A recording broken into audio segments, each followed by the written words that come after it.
Bonjour à tous et bienvenue dans cette nouvelle interview. J'ai le grand plaisir d'être avec Geoffrey Brochet.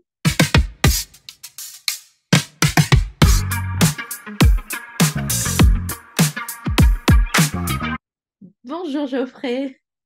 Salut Anne, merci beaucoup pour ton invitation. Très heureux de partager un moment avec toi, vraiment. Ce petit moment en tête à tête, bon, avec toutes les personnes qui vont être avec nous, qui vont nous suivre. Merci d'être là tous.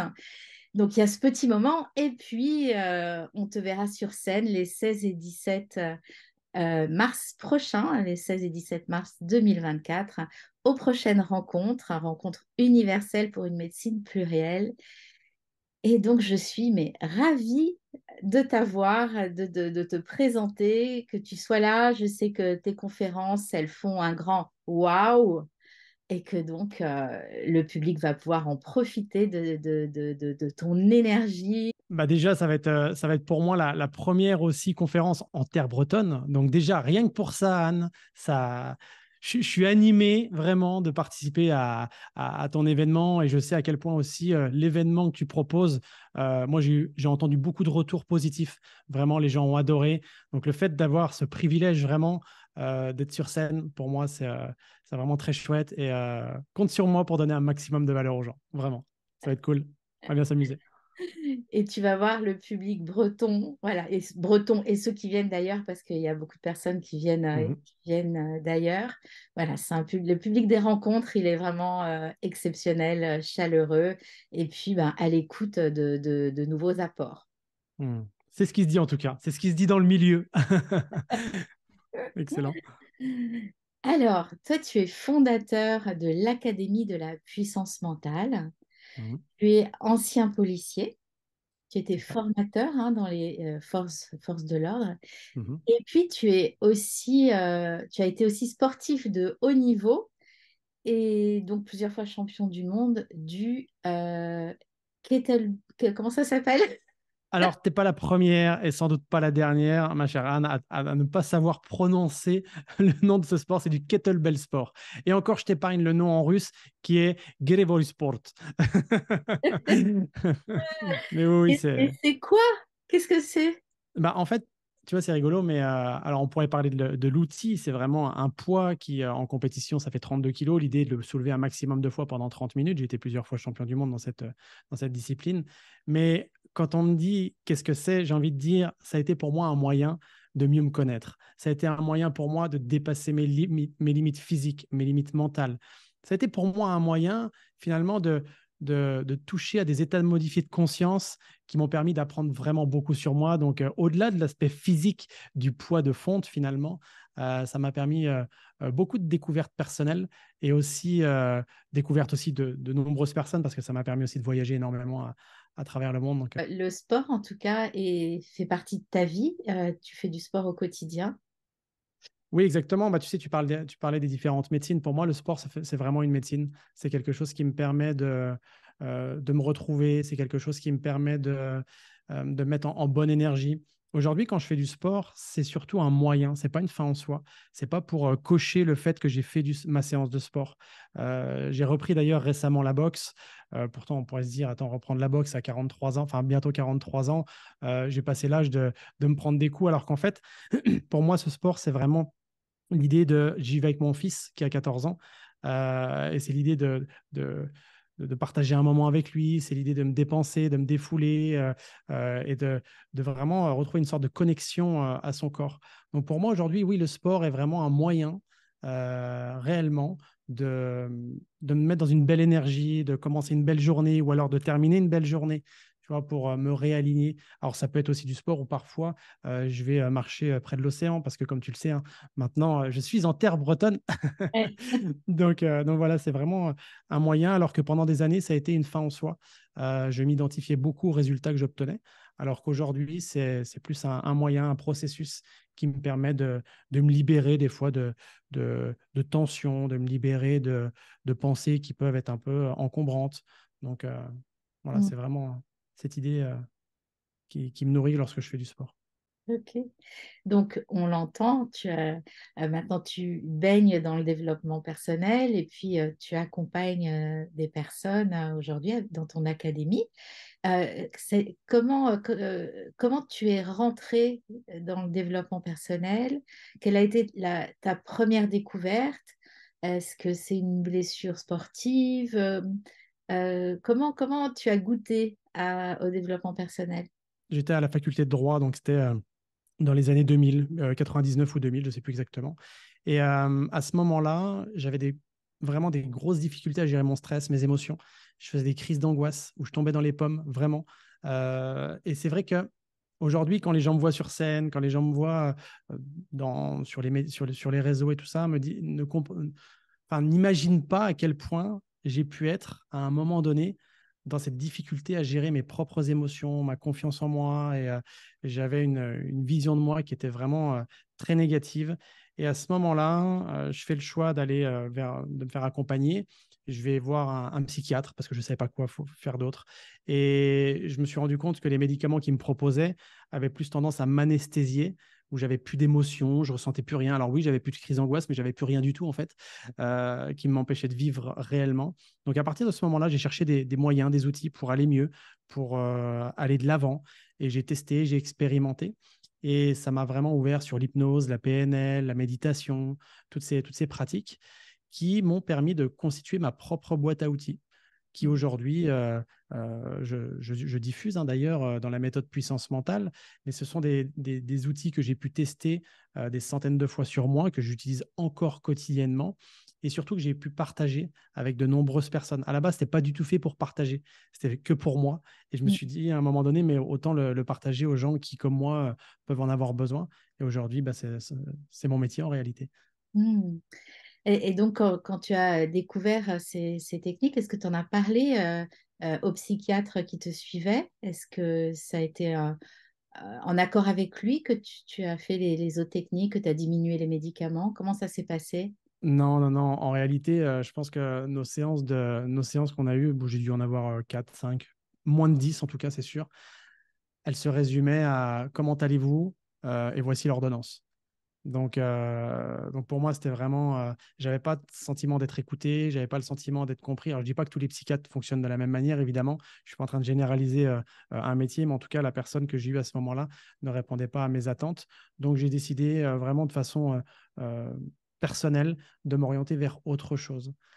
Par contre, là où j'ai eu aussi des déconvenues, c'est que à ce moment-là, il y avait des gens qui pratiquaient et qui n'avaient pas forcément une bonne éthique derrière aussi dans tout ce qui est développement personnel.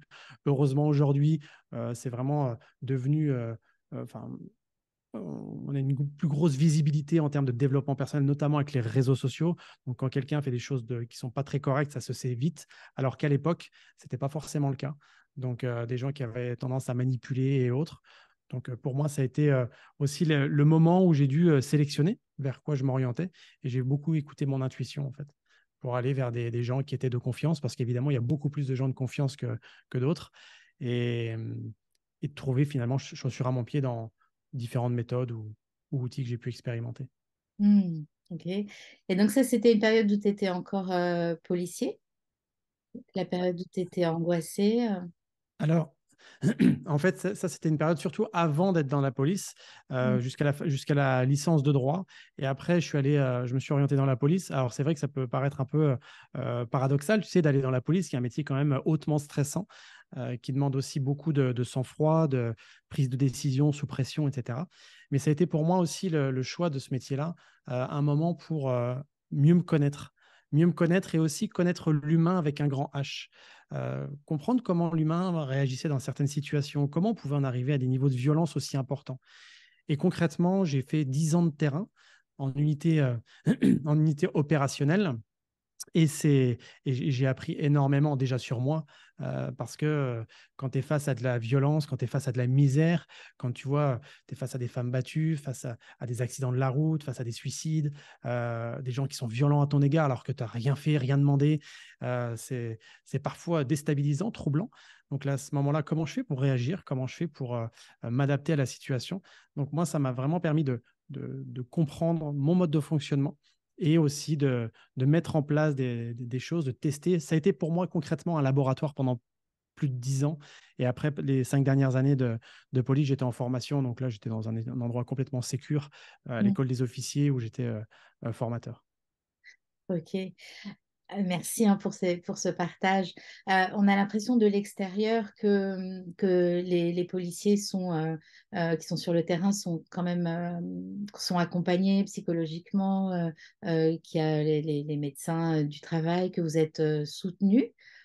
Est-ce que c'était le cas? Est-ce que tu as pu échanger avec eux sur ce que tu faisais toi personnellement pour aller mieux? Bah, en fait, moi, je suis rentré en 2005 dans la police et je suis parti en 2020.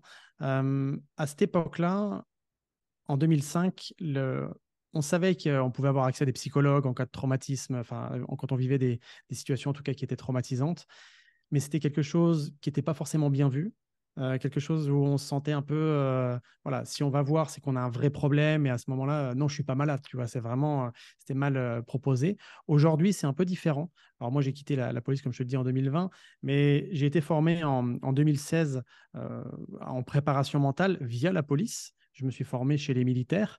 Donc là, on a commencé un travail où on a instauré justement cette dimension de la préparation mentale, donc gestion du stress, de la confiance, de la motivation, du sommeil, etc., dans différentes écoles. Et aujourd'hui, ça a pris un petit peu plus d'ampleur. C'est long parce que c'est l'administration, c'est très long à instaurer. Maintenant, les policiers sont des hommes et des femmes qui ressentent aussi le besoin d'améliorer leur stress, leur gestion émotionnelle, etc.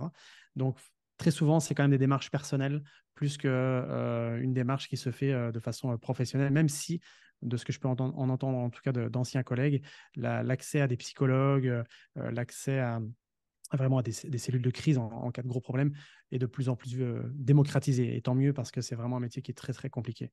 Hmm, ok. Donc, en tout cas, toi,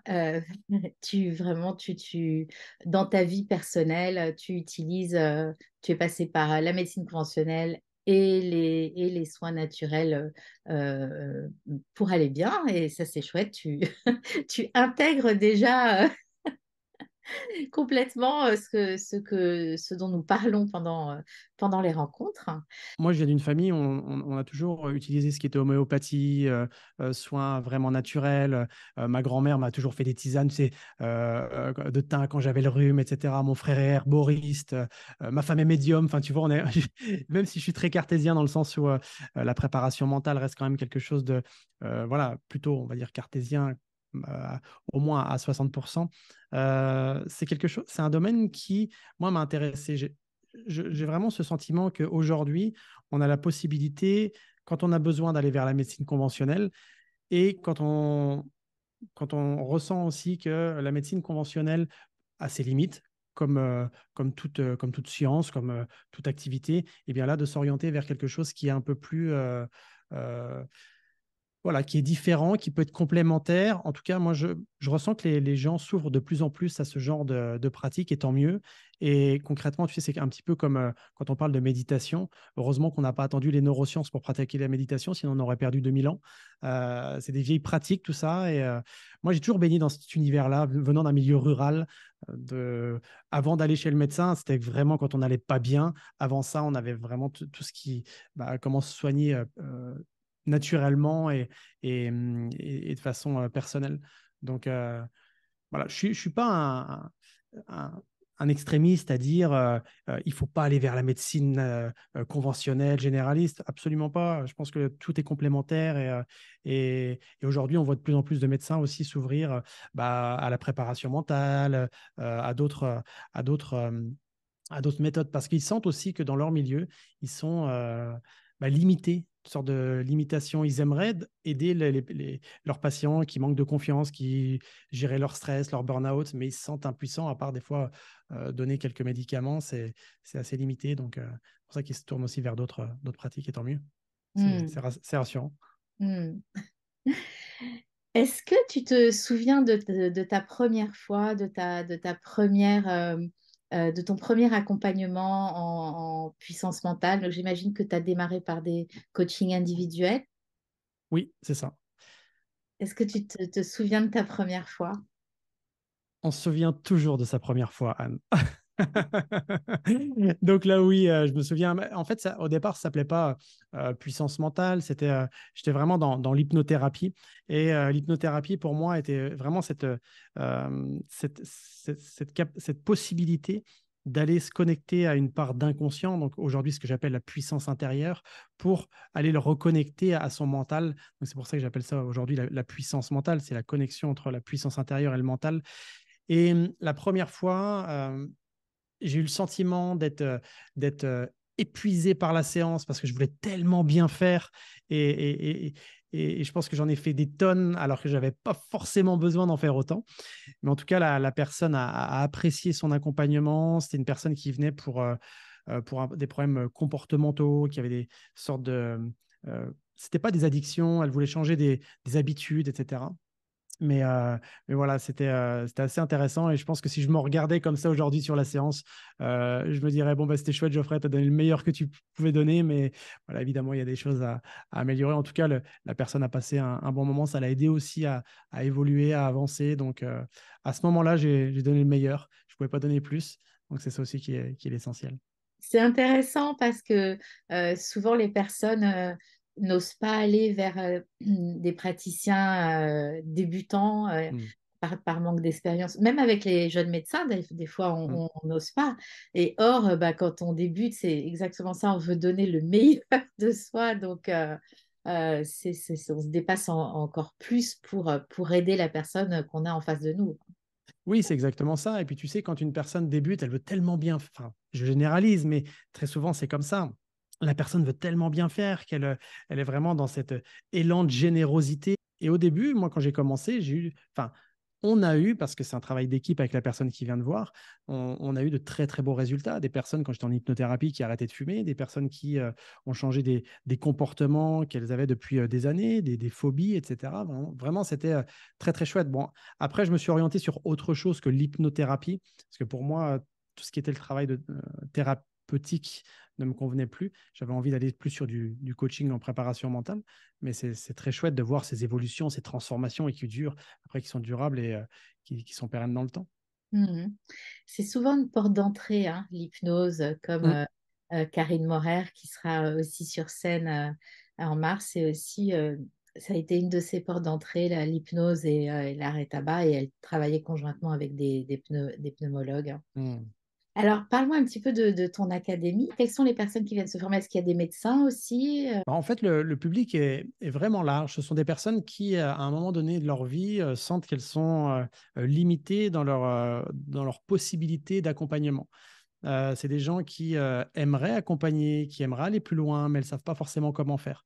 Parce que concrètement, dans le monde du coaching aujourd'hui, on a cette posture où on pose essentiellement des questions, on aide la personne à prendre du recul par rapport à sa situation, on aide la personne à prendre du recul par rapport à ses propres ressources, mais les gens ont concrètement besoin de solutions. Solutions pour comment on fait pour gérer son stress, comment on fait pour gérer sa confiance, comment on fait pour être motivé, pour trouver cette capacité à aller de l'avant. Et donc, aujourd'hui, on a des personnes, oui, qui viennent du milieu médical. On a des infirmières, des personnes qui sont dans le monde de l'urgence, des pompiers, des gens qui sont managers, chefs d'entreprise, entrepreneurs, des gens qui sont en reconversion. Donc, tu vois, c'est vraiment un public large. Ce sont, moi, des personnes qui ont envie à la fois de vivre une transformation personnelle et faire profiter les autres par l'accompagnement parce que c'est des choses qu'elles ont déjà en elles. Souvent, c'est des gens à qui on dit mais tu devrais être dans l'accompagnement ou merci de ton aide et elles savent pas trop comment ça se fait, mais c'est que naturellement elles ont cette capacité, cette habileté déjà à aider sans même savoir trop comment elles font. Donc, c'est ces personnes qui veulent évoluer et transformer leur vie et aider les autres à transformer la leur. Et c'est comment alors d'animer comme ça ces personnes-là, de les aider à se dépasser, à oser se transformer? C'est comment pour toi? Ah, mais moi, c'est un vrai kiff. C'est vraiment quelque chose qui m'anime profondément. Encore hier, j'étais sur un webinaire avec des personnes qui étaient connectées à travers le monde. C'est juste génial. J'ai pas le sentiment de travailler. C'est ça qui est fou. J'ai vraiment pas le sentiment de travailler. Les personnes viennent avec un niveau d'énergie. Souvent, la question que je pose, c'est en début du webinaire, c'est votre niveau d'énergie de 0 à 10, il est à combien? Et moi, quand je vois une personne qui vient avec un niveau d'énergie à 4, j'adore parce que je me dis, mon objectif en arrière-scène, c'est que la personne reparte avec des points supplémentaires d'énergie, qu'elle reparte boostée, qu'elle reparte plus confiante, qu'elle reparte avec des clés à mettre en place. Donc, ça, c'est quelque chose qui m'anime vraiment. Et en plus, en parallèle de ces formations, j'accompagne aussi des dirigeants, des athlètes de haut niveau, toutes ces personnes qui vivent beaucoup de pression dans leur quotidien. Elles aimeraient aller de l'avant, elles ne savent pas comment faire et parfois elles se sentent seules dans la prise de décision, seules dans leur choix. Et elles ont besoin de se sentir épaulées, accompagnées et d'avoir des vrais leviers transformationnels, notamment dans la posture, dans leur posture, comment elles se positionnent face à, des fois, face à certaines situations, face à certaines personnes.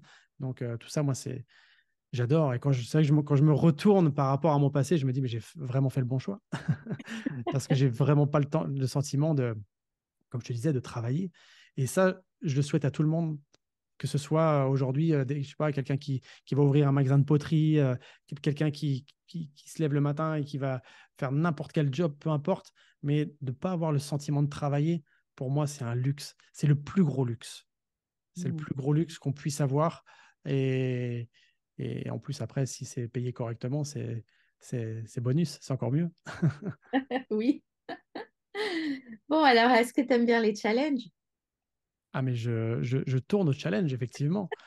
Et là, je me dis, mais qu'est-ce qu'elle va me proposer, Anne? Parce que je sais que tu as cette capacité à challenger. Donc, je t'écoute. Bah, parce que tu m'as dit, j'aime bien quand j'ai une personne qui est en énergie à 4 et la faire monter, augmenter, Mhm, améliorer, monter d'énergie et la booster. mhm, Donc, nous serons plusieurs centaines mhm. la salle à grand champ. Est-ce que tu relèves le défi de faire grimper l'énergie de toute la salle?